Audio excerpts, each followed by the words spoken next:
All right, everybody. I really hope I'm in focus here. I'm doing it quick. I was just over there, just going over graphics and everything, and I was like, "Oh my goodness, they're gonna start building houses in a minute. What am I doing? I forgot about it. The nail gun Ned will be over there in just a second, so I need to get here. I was going to do it actually live on both of my channels on Shango Live and the Dallas Cowboys show, but I didn't have my green screen. The blue screen. I refused to do. I said I need to do a green screen in my studio, but I refused to do a green screen when I could easily do a blue screen. It just fits better. But I was playing with that, trying to knock the wrinkles out or whatever. I was like, oh my goodness, let's get this thing going. All right, and what I'm gonna do, since I'm not really prepared, but I really still want to talk about all this stuff that happened this weekend with the draft and what teams got really, really, really good, in my opinion, and what team got just a little bit better, which is probably the Cowboys. We got a little bit better, but there's some teams that really, really did well in the draft, and that's the old bad side of the draft. When you see, especially me, when you see me all excited about the Cowboy players and whatever, that means I'm probably just as much hurt that some other players went to other teams, because I understand a lot of the talent in the draft, and when other teams get it, it's like, ooh, we're not the only ones. A lot of people like to believe that the Cowboys are the only ones that did well in the draft, and that's not true. As a lot of teams did well in the draft, and it shows on Sundays too. All right, I'm gonna start with the team that I heard they were just dragging the Arizona Cardinals on TV. They're a bad team. They're the reason why they're the first pick of the draft, because they're a horrible football team. Blah blah blah. And I'm like, whoa, Arizona really wasn't that bad. It was Bruce Arians' health thing got them, to have to go to a new coach. And then last year they lost everything. They lost everything running back. And how could anybody forget him? How could anybody forget him? So they lost their running back. Then they had going through what they was going through with quarterbacks and rookie quarterbacks and all this kind of stuff. Of course, they was going to have that kind of season. But now they got this kid, Kyler Murray, and I was hoping that they were going to get Kyler Murray, because I didn't want him to trickle down into the thirst that was in our, as you can see, the thirst for a quarterback that was in our division with the Giants and the Redskins. So I didn't want Kyler Murray to start dropping in the draft, and thankfully he went, and I started to feel more comfortable about him going, because I was like, hey, man, you just picked Rosen, But see, I don't know why they fired the coach after a year, but if it works out for Arizona, it works out for Arizona, and it's going to really piss me off, because to see Arizona, if they somehow become better than us, quicker than us, and I'm looking at Jason Garrett and his tenure, and it's really a tenure, and this guy, they actually just win a guy that knows this guy with coach. They just got Kingsbury because they knew they was going to get this guy to put them together, to put their scheme together, and I was like, that's kind of smart. That guy don't have to be the greatest coach in the world. Kingsbury does it. As long as he has his player that does his thing, you know what I'm saying, off the bat. So the Arizona Cardinals with Kyler Murray, they have changed. They have changed drastically. Let's go to their let's see if I can bring up the teams. Yeah, Arizona Cardinals. All right, in the second round, they got a nice corner with Byron Murphy.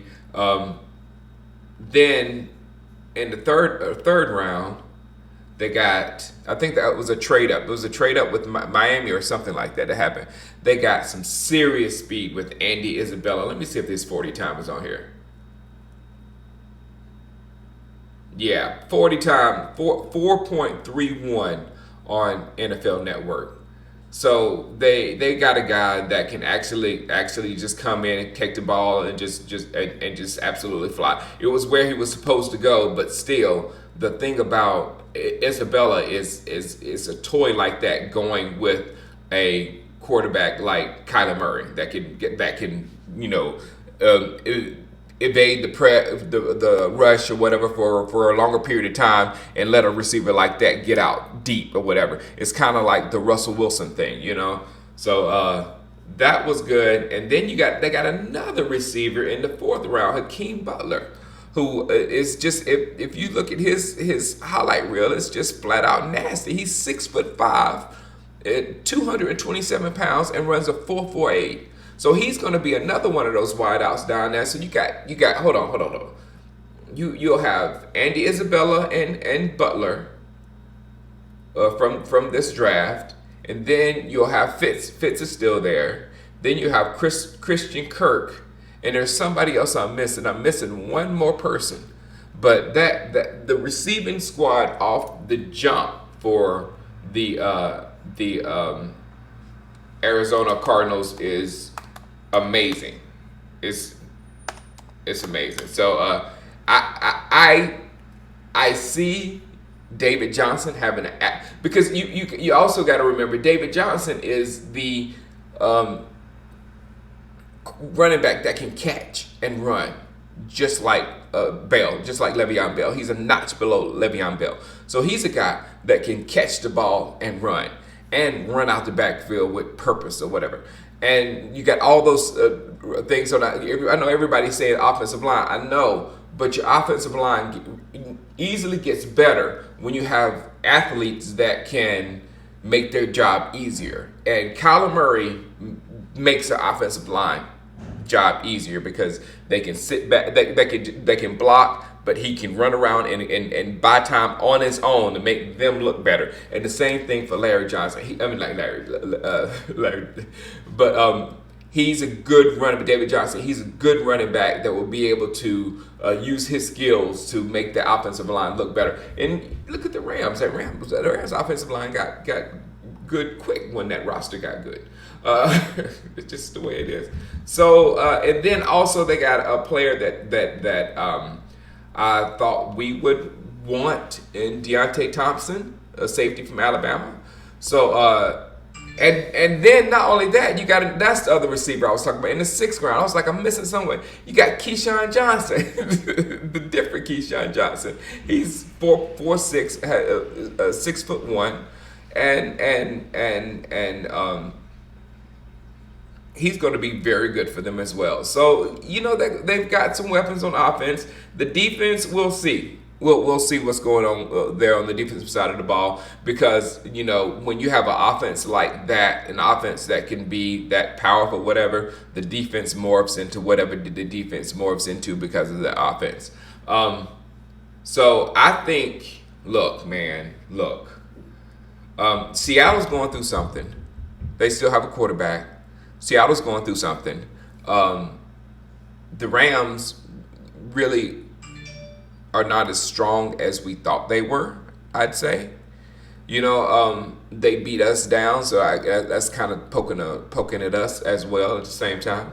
But the Rams aren't as powerful as we thought they were because of things that happened toward the end of the season. So I'm not looking at them as like, oh man, you can't beat the Rams. And San Francisco is probably 2 easy wins for them. But this team can be a worst to first in that division and come into the playoffs. And they're going to be a very exciting team to watch. And I'm glad I live in the West Coast so I can catch every game, and it'll normally be after our game, so I can be decompressed after whatever happens to us. Then next you got Nick Bosa going to the 49ers.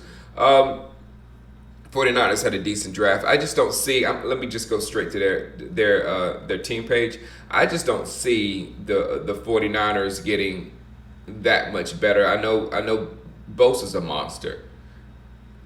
They got a good wide receiver in Deebo Samuel. They got two good wide receivers in Samuel and Hurd. People won't Hurd for the Cowboys.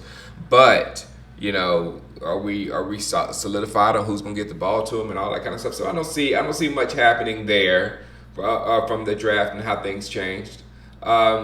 Pick number 3, Quinnen Williams with the Jets. very powerful, strong, strong player. If you don't know who that guy is, the Jets. Who else did the Jets add?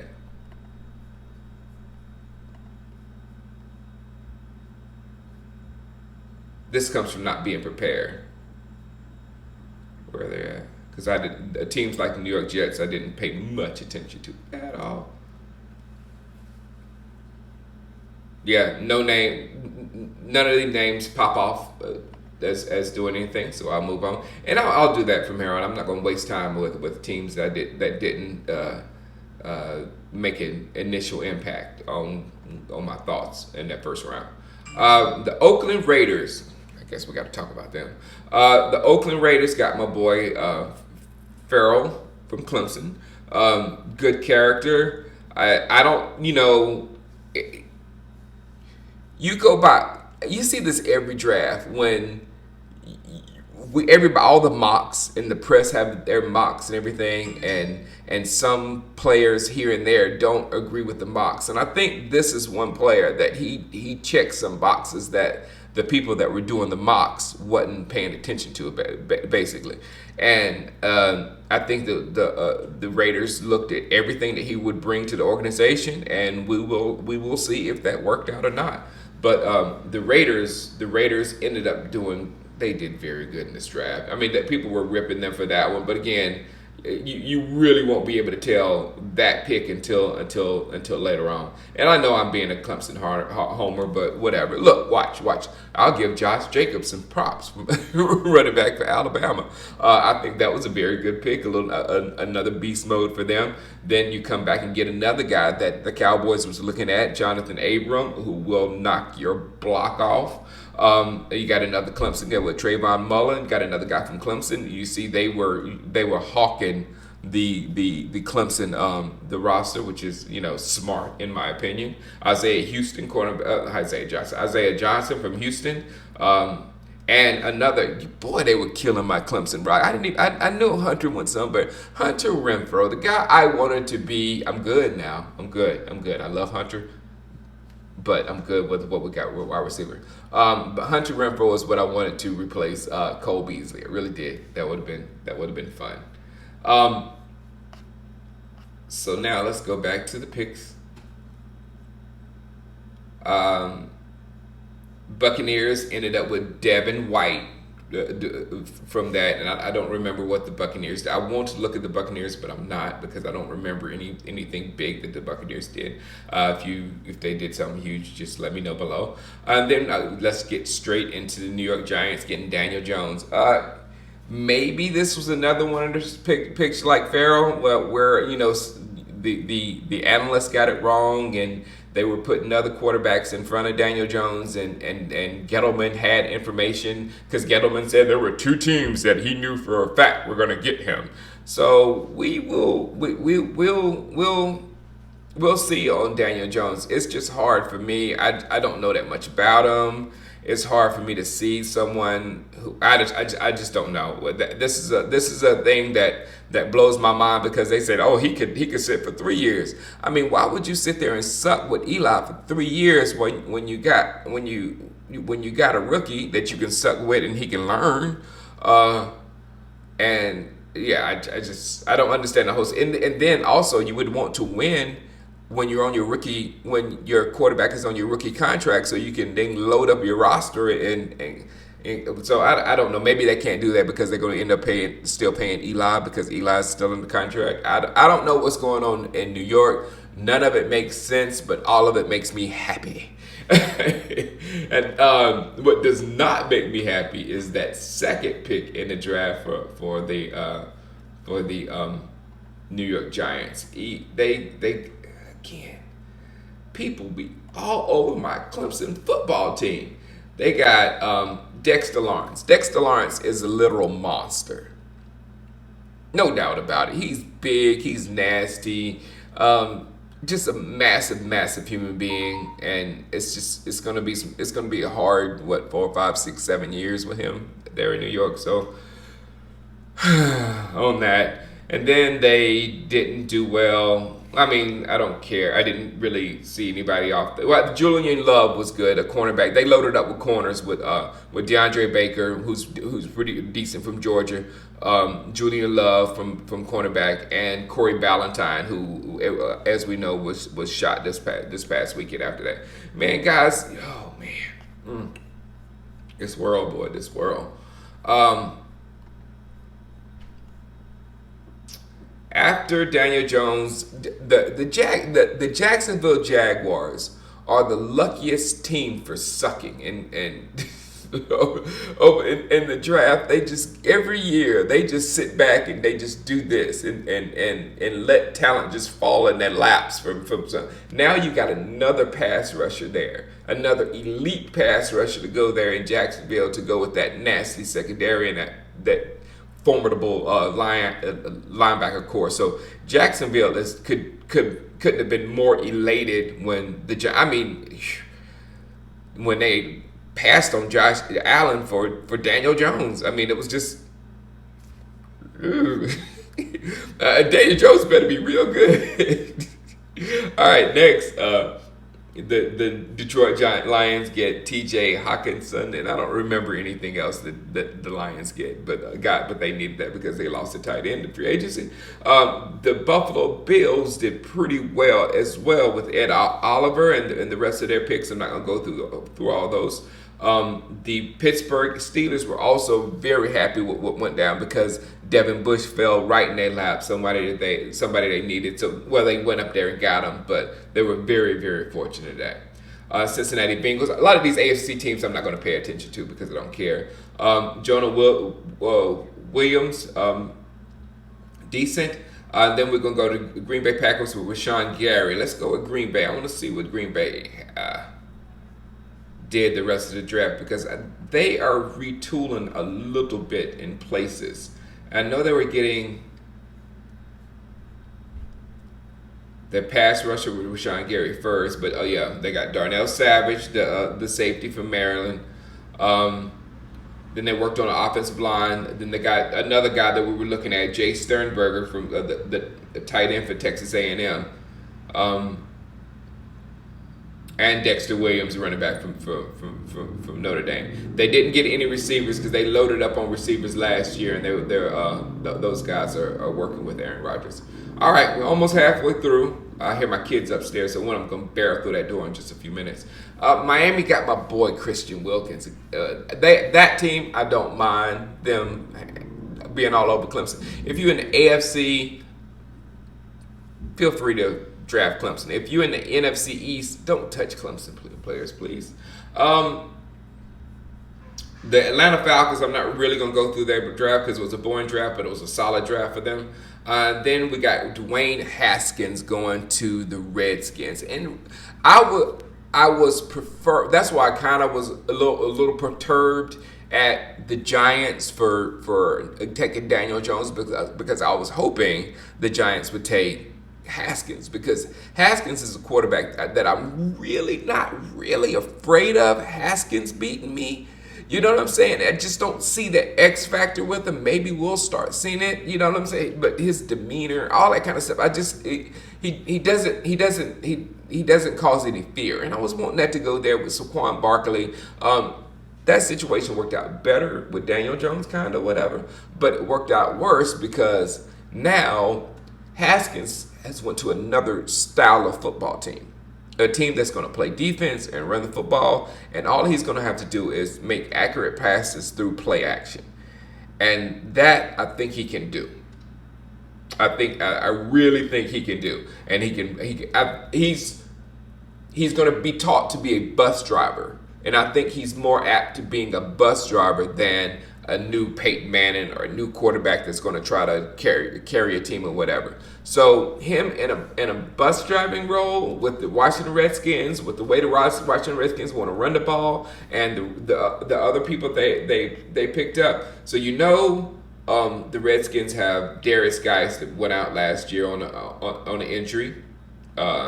And then Adrian Peterson came in and had a really, really surprisingly good season. Then they re-signed Adrian Peterson this year, and Geis is coming back, so they'll have Geis and Peterson together. And Geis was even a little worried, a little perturbed, because in the fourth round they end up getting Bryce Love, a guy who I've been coveting Bryce Love since, before he started getting hurt, and then when he started getting hurt, we didn't know if he was going to come back the same and all that kind of stuff. So now I hope he doesn't come back the same, because he would have been a great asset to Zeke. Fine with my guys now, as I said in my video, though. And then they did get a pretty good receiver in Terry McLaurin.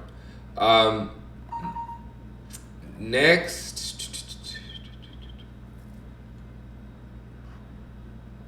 the Panthers. I didn't pay much attention to them until they took my boy Will Greer, which I think was a very smart thing, because Cam is always hurt. There's a Dexter Lawrence pick. The Vikings, Garrett Bradbury. I was trying to get her to care about the Vikings. She didn't care about the draft. She'll start caring right when the season starts, probably. I'm talking about my wifey, who's claims to be the greatest Minnesota Viking fan in the world, but don't watch the draft. Jeffrey Simmons for the Tennessee Titans. Noah Fant for Denver Bronco. I was wondering when Denver was going to get that quarterback, and Denver finally did. What was it, in the third round? And we were all saying we're all saying, oh, Drew Lock looks like a Denver Bronco. He looks like he belongs there in Denver already. And sure enough, they finally got their quarterback. So that's what Denver's was out of the Rosen thing, and then he went straight on to Miami. Good luck. And that was classy. What Rosen did when he made that video, and I thought it was heartfelt, because it's kind of, I said it was hard, because Rosen, the one team, everybody was talking junk about him last year, and the one team that really really took a chance on him, got rid of him after 1 year, and that could have been a big sign. But for him to come and make that video thanking them and thanking everything, and it didn't look like an ISIS hostage video. I want to thank the Arizona Cardinals for everything they did for me. I was very appreciative for being a part of that organization. It was none of that. It was like, I had a great time there, and now it's time to turn the page. It was a very good, if you hadn't seen it, it was a very good video by Josh Rosen. And if you're a Miami Dolphin fan out there, I would feel very comfortable about him coming through, because that was a very emotional moment in a young man's life when that happened to him. And for him to not go all T.O. emotional on the situation was really, really big, and that's the type of things that you look for in a leader. So I didn't like Rosen at all that much, or didn't care for him as much or whatever, but I believed all the hype. Now I'm willing to just give Rosen a chance just to prove what he is, rather than what people have been saying about him or whatnot. So there's that. Then we had Darnell Savage going to Green Bay. Then we're going to go to Philadelphia. Let's just go to Philadelphia's team. They loaded up their offensive line again. Just I can't stand Philadelphia and Washington. They just be following our offensive line philosophy. Now it's their offensive line philosophy. So every draft, you're going to have to fight the Eagles and the Redskins to get a good offensive lineman. The Giants are doing it now with Will Hernandez, came out of nowhere and said, hey, let's get us some offensive linemen too. Y'all leave the NFC East, leave the offensive linemen alone. They belong to us. Dadgummit. They got a Andre Dillon in the first round. Then they came back and they got a real good running back with Miles Sanders. So they're loaded up with running backs there in Philadelphia as well. So you got the Cowboys loaded up with running backs. You got the Philadelphia Eagles loaded up with running backs. You got the Washington Redskins loaded up with running backs. And you got Saquon in New York. There's going to be a lot of running in the NFC East. A lot of running in the NFC East. Then they got Sharif Miller in the fourth round, edge rusher, and Clayton Thorson. They got their backup quarterback in the the 6th or 7th round. Late. All right. last little quarter of the draft. Uh, there goes Josh Jacobs. And my favorite pick of the draft, was by the Baltimore Ravens, Marquise Brown. And you know who Marquise Brown's cousin is. Marquise Brown's cousin is Antonio Brown, formerly of the Pittsburgh Steelers. And you know all the drama that's been going on with the Pittsburgh Steelers and Antonio Brown throughout the offseason, and him being sent away from the Steelers organization. So to have his cousin get in your ASS for season after season, and someone with the nickname Hollywood too, somebody that's gonna get in your ASS and laugh about it while he's doing it. So I thought that was the number one troll pick this year, much better than the Eagles taking Dallas Schroeder, which was good. That was good. This was a little deep. This is real. This is real life right here. So they did well, and it's something about Baltimore. Ozzie must have left them the knowledge to know how to draft, because they just killed the draft with Jalen Ferguson, Miles Boykin, the wide receiver out of Notre Dame. Then they come back and get Justin Hill from Oklahoma State. Ben Powers is a really good guard that they pulled out. Iman Marshall, a big corner from USC that had a much higher grade than fourth round. So they did, and then pulling up and getting Trace McSorley and in the sixth round. So whatever they do with RG3, they'll have that backup for Lamar. So the Baltimore Ravens, they did amazing. They did absolutely amazing. Where are we at?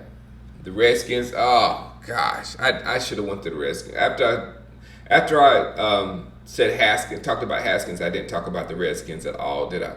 I tried to ignore their draft, their second pick, because I just talked about them, and then I talked about Bryce.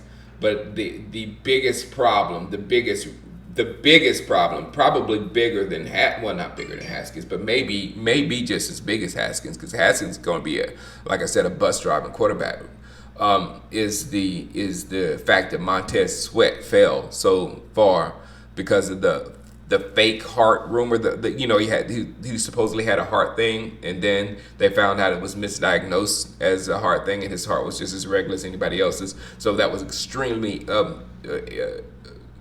unfortunate personally for him. However, now he's with the Redskins, and he's got two sloppy monsters beside him, and in the middle of that defense. It's going to give him opportunity after opportunity, so he could have upwards of possibly 10 sacks this rookie season. So look for him to be a contender with the Rookie of the Year and have Rookie of the Week and all that kind of stuff.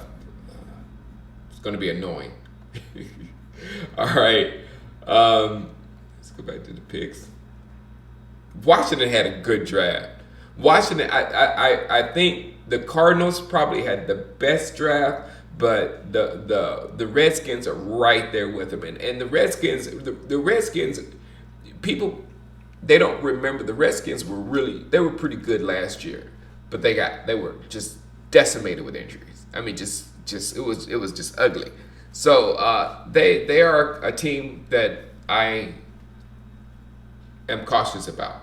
I'm not talking about the Patriots because I don't care, but let's just say the Patriots had a great draft. Who cares? All right, and the last team really, the Chargers did great. I've already talked about the Giants with Baker, and the Falcons with their offensive linemen. I said boring draft, but offensive linemen. And the last team is the Seattle Seahawks. I remember during this draft, we were like DK Metcalf, and I was saying right here, and during the live show, I was like, the Seahawks should get DK Metcalf right here. He'll be perfect for their offense because nobody throws a better deep ball than Russell. Russell will buy time and then hit him deep over and over and over and over and over and over. And they got Collier from Texas Christian, the defensive end. So, and they kept trading. Seattle was just kept doing it. Then the next time, in the second round, I thought, oh wow, DK is falling to them in the second round. They're going to really get him now. Didn't do it. Got Marquise Blair, safety from Utah, and I was like, oh, I guess they don't like don't like DK either.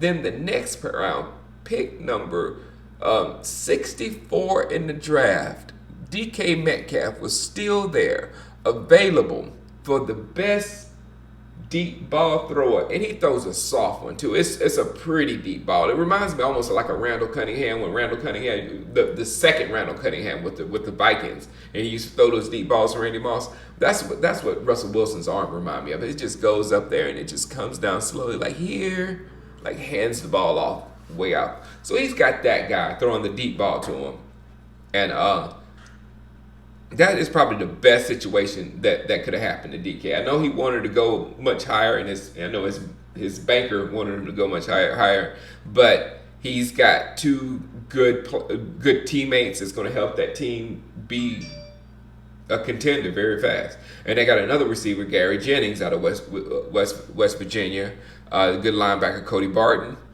So the Seahawks, who they know how to draft, so it is what it is with them. So with me, I think the teams that really, let me go back to the picks that really help themselves are the Washington Redskins, of course. The Washington Redskins are much better, I think. And have a decent future, I believe. The Arizona Cardinals, I think, have turned their franchise around. I think they will be picking nowhere near the top side of the draft next year. They will be 15 or below for sure. They will be with Kyler Murray and all those toys that Kyler Murray has. Because I'm not saying those guys are good. That Kyler Murray, they have real good skills, and Fitz is one of the greatest. So he'll at least have one, maybe. Who knows how long Fitz will play? Fitz is in great shape.